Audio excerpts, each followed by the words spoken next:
In this video, we're going to look at three types of formulas. The first type is what's commonly called the percentage of the whole or the percentage of the total. What this formula does is it determines the percentage of a pie that's allocated to an individual or a group or possibly a line item in a budget. The second type of formula is a reference formula. And the third type of formula that we'll look at is the rate of change. Let's begin by downloading a file. The name of the file is called Rate of Change Reference. It's made up of two sheets, and we're going to start off on the sheet called Year 2014. In that sheet we have 10 stores listed and then their sales for the year 2014. Now the first step is always to determine the grand total. It's quite easy in Excel. I'm going to click on our Home button, go to AutoSum, and AutoSum will give us a total for all 10 stores. So we're going to sum starting at B2 all the way down to B11. Check mark, we have our grand total of 1,000. Next step is we need to determine what percentage of the pie each store is contributing. Now there's a grand total of 1,000. And simplistically stating, all we would have to do is divide for store number 1, 100 divided by 1,000. Store 2, sales of 100 divided by 1,000. Store 3, 100 divided by 1,000. Quite simple formula. However, the trick is that the denominator is always a constant or an absolute. That denominator of 1,000 always has to be included within our formula. So how we do that? Equal sign, it's a formula. Click on our first store, which is in B2, divided by the grand total, which is 1,000, which happens to be in B12. And the trick here is to make that denominator an absolute or a constant. How we do that is by typing F4, function key F4,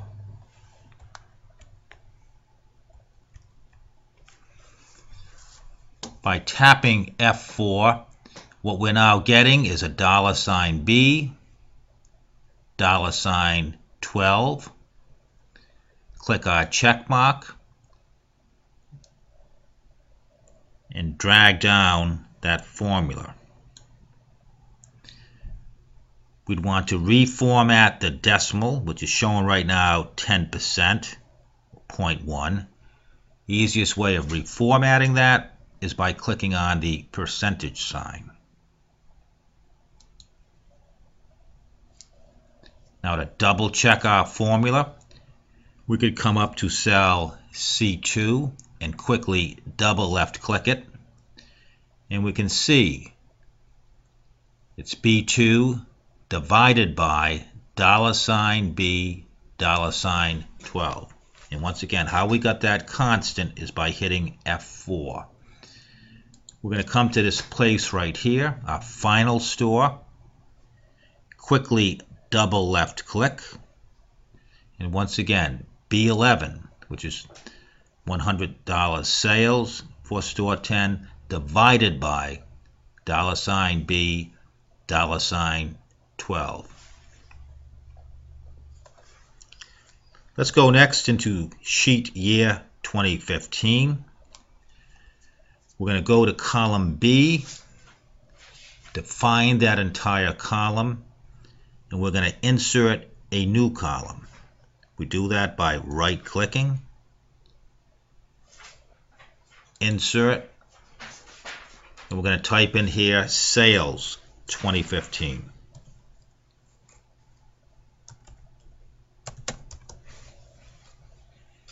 or sales 2014. Now, what we're going to do is use a reference formula to bring over the information that's contained in the sheet year 2014. A reference formula is commonly used in summary sheets. That's bringing in information from different sheets.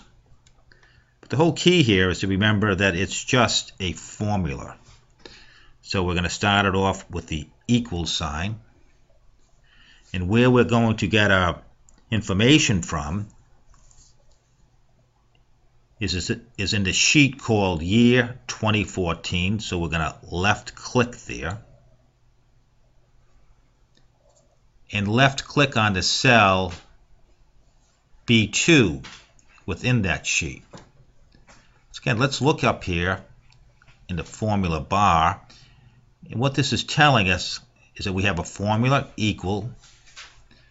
This is the sheet year 2014, cell B2. Hit enter. We're back in our sheet year 2015. Once again, looking at that formula equal. So that $100 is coming from the sheet called year 2014 in the cell B2. Go to our fill handle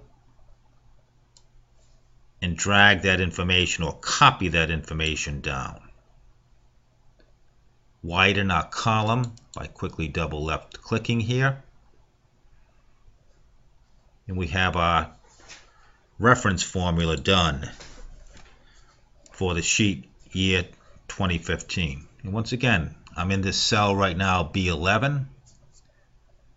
Quickly double left click. It's showing me that what that formula is that the information is coming from the sheet called year 2014, cell B11, a reference formula. Next, we're going to compute the rate of change. Okay, very common in business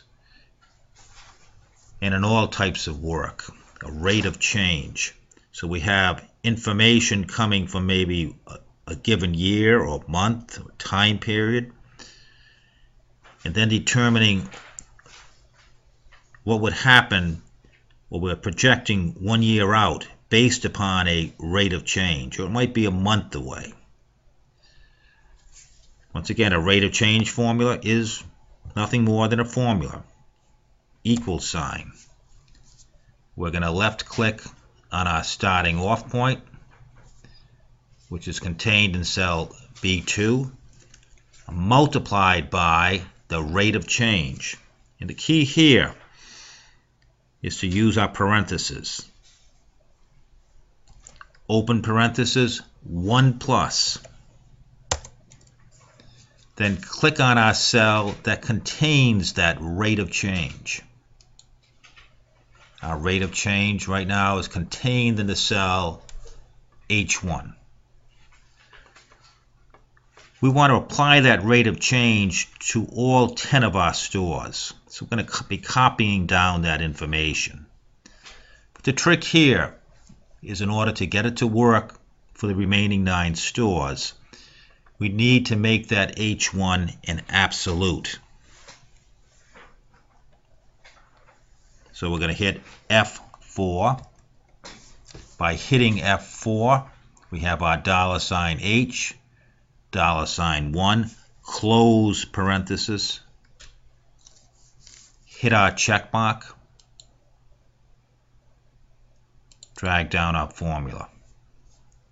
To check it, we can double left click within a cell, and it's showing us graphically 100, which is contained within the cell B11, multiplied by the quantity 1 plus $H, $1, which contains our rate of change.